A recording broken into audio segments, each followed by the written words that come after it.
আল্লাহ তুমি আমাকে কাদের হাতে ন্যস্ত করলা? ইলা আদুইন বাঈদিন ইয়াতাহাজ্জামুনি, আমাকে ঘর থেকে এত দূরে এনে, সেই মক্কা থেকে কত দূরে, আমাকে ঘর থেকে এত দূরে নিয়ে এসে আল্লাহ তুমি তোমার শত্রুদের হাতে আমাকে ন্যস্ত করলা। ইয়াতাহাজ্জামুনি, যারা চতুর্দিক থেকে আমাকে পাথর মারতেছে। কি আবেগ তোমার মধ্যে,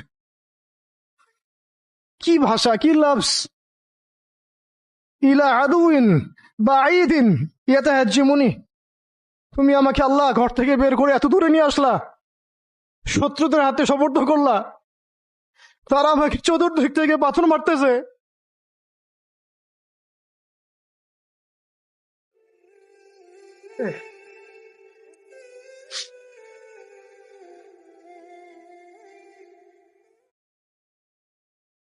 আম্মি লা করিবিন মাল্লাকতাহু আমরি, পরে নবীজি বলছেন আম্মি লা করিব, নাকি আমাকে কাছের মানুষদের হাতে নিয়ে আসছো আল্লাহ?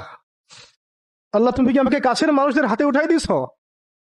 মাল্লাকতাহু আমরি, যারা আমার ভালো মন্দের কাজের মালিক হয়ে গেছে। এইভাবে দোয়া করতে লাগলেন নবী সাল্লাল্লাহু